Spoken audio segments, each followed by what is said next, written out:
No. What's there? Kinurot niya, kinurot-kurot mo pa. Kinurot niya, kinurot-kurot mo pa. Who? Kinurot niya. Kinurot-kurot mo pa. Itong viral video po sa TikTok na napapanood po ninyo, matagal na po ito. Hindi lang po ito bago, mga kaaldab. Ito po yung part na Hello Love Goodbye na kung saan si Joros Gamboa pa po yung nagtatanong. Apat po sila dyan kasama si Jeffrey Tan, mga kaaldab. Hindi ko alam kung bakit po ito ginagawa nila ng issue. Hindi po ba? Hindi ko alam kung bakit po ba kumbaga konting mga o yung mga dating ina-upload nila, kino-combine po nila sa mga latest. Sinabi ko na po ito, mga kaaldab, sa mga dumadaan sa channel ko, sa mga nagre-react. Pasensya na po kayo sa mga Aldab Nation na sinasabing, Mr. Destiny, nako, may inis ka lang talaga kapag yan. Hindi, gusto ko lang po iklaro para po lang din po sa mga bumibisita at sa dumadaan sa channel natin. No doubt naman po ako sa Aldab Nation. Wala naman po tayong masasabi dyan. Ang gusto ko lang po, yung mga nangyayari, mga napapanood ninyo, kalmado lang. Kasi ako, kapag ako nagbibigay ng update, 101% po tayo. Kaya po yung mga dumadaan, lalo na po yung mga bumibisita, mga 2022, 23, 24, ito yung klaro, ito yung malinaw. Hindi po ako namimilit na kumbinsihin kayo. Kasi alam ko naman po na magiging, kumbaga, basher ko lang po talaga kayo. Kasi kung 2015 at 2019 ka, alam mo yung pinupunto ko. Alam mo yung mga sinasabi ko. At syempre, matik na alam mo itong mga video na to. Na luma na po ito at hindi to bago. Di po, kaya sinasabi ko lang po ito sa mga dumadaan at mga bumibisita. Pero kung Aldab Nation ka, mas madali na tayong magkaintindihan. Mas madali na tayong magkaunawaan. At ito nga po yung kasasabi ko lang sa video natin, yung ipinopost ni Mengay, Love Day Never. But mas gustong gusto pa po to ni Mengay i-post. Ba't kaya mas makikita nyo, mga kaaldab, na mas literal pa? Di po ba? Imbis na ipopost po nila yung bago, yung sabihin na natin na ganap nga po sa Boracay. Di po ba? O tapos may mga kumakalat ngayon sa Batangas naman. Di po ba na kung saan magkakasama daw si Judy Ann Santos, si Ryan Agoncillo, si Mengay at si kumbaga congressman. Parang sinasabing pagkatapos nga po raw nila sa Palawan, dumiretso na nga po para sa ganto ganyan. Ang dami po nilang kwento na hindi po natin maiintindihan. Marami pong kwento na lumalabas naman po talaga sa social media. Kaya nga po simpleng tanong lang. Ngayong mahal na araw, bakit walang post si Mengay at si Congressman Arjo at si Ibiang? Kung talagang malapit po sa inyo na sinasabi ng Armin at main fanatic, si Mengay mag-a-update yan. Si Mengay magpo-post yan. Si Mengay magpaparamdam yan. Hindi, para lang klaro.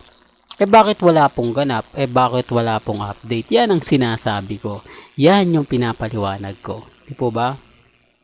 Kaya nga po basag sila kapag si Mr. Destiny nagbibigay ng update. Totoo naman po Di po ba? Sinasabi ko lang po yung mga nagaganap at nangyayari. Affected sila kasi nga po, wala naman po silang maipakitang pruweba. Hanggang reaction lang po sila, hanggang opinion lang po sila. Pero yung totoo, wala. Nga. Di po ba? Ebidensya at resibo yung mga ina-update natin. Pero hindi po ako namimilit. Sabi ko nga, may kanya-kanya tayong pananaw at opinion. Pero bago nga po natin ituloy itong magandang update natin, kung bago ka lang sa channel na to at isa kang true-blooded Aldab Nation na nagmamahal kina Mengay at Isoy, tama po ang channel na pinuntahan mo. Kaya consider na po kitang bagong subscriber at huwag mong kalimutang i-share ang mga video po natin sa mga mami, sa mga titas at sa mga senyor. Kaya nga po ako natutuwa po, mga kaaldab, dahil si Mengay hindi man lang nagbibigay ng update, hindi man lang nagpaparamdam na hindi si Alden yung kasama ko, hindi si ganitong kasama ko, ito yung mga kasama ko, ito yung ebidensya, ito yung resibo. Magkukuha man lang ng mga video na ipopost niya mismo sa kanyang social media account. Hindi po ba? Hindi, para lang klaro kasi marami nang babas po sa atin, hindi daw kasama si o hindi po raw kasama ni Mengay si Alden Richards sa Boracay. Wala naman pong namimilit. Hindi po ba? Hindi naman po kami kumbaga namumuwersa. Pero gaya ng sinabi ko, kung 2015 ka at 2019, alam mo na yung pinupunto ko. Yan ang sinasabi ko na yung mga kumakalat, pumapabor po sa Aldab dahil nananahimik nga po raw si Mengay. At yung mga bali-balita, sinasamantala lang daw po nila yung kabaitan ni Mengay. Hinahayaan lang daw po ang mga dilulo, mga kulto, mga paasa. Lalong-lalo na nga po raw. Number 1, yung channel ni Mr. Destiny na wala naman po raw na ibibigay na maganda. Wala daw pong naibibigay na kumbaga ehemplo. Ibig sabihin, pampagulo lang daw po ako. Ako daw po yung sumisira.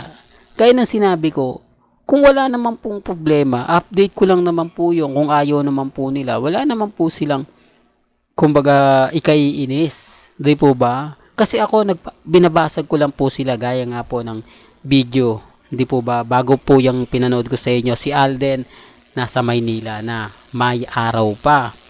Ang ibig kong sabihin may araw pa, maliwanag pa po nasa Maynila. At hindi naman eksaktong Maynila yun. Baka doon lang po talaga yung pinaka-front na kung saan sasakay si Alden sa private lane. Oh.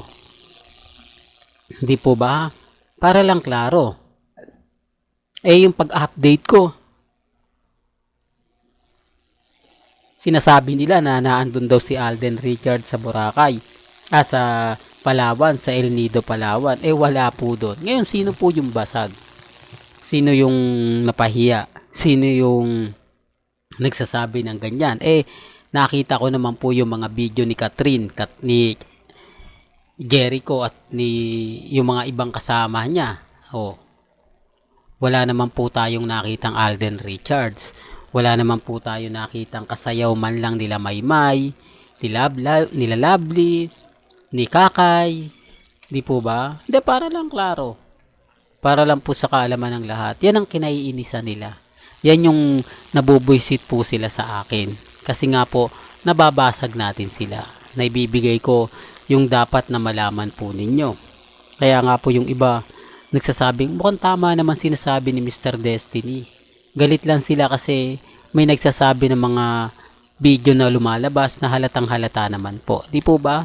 Well, hanggang dito na lang po ang ating latest updates. Kaya kung gusto nyo pa po ng pinaka-latest at sariwang update, abay tumutok lang po kayo dito po sa channel ni Mr. Destiny para updated po kayo sa mga bago at sa mga latest na i-upload po natin maya-maya lang. Hanggang sa muli, salamat po sa panonood at pakikinig.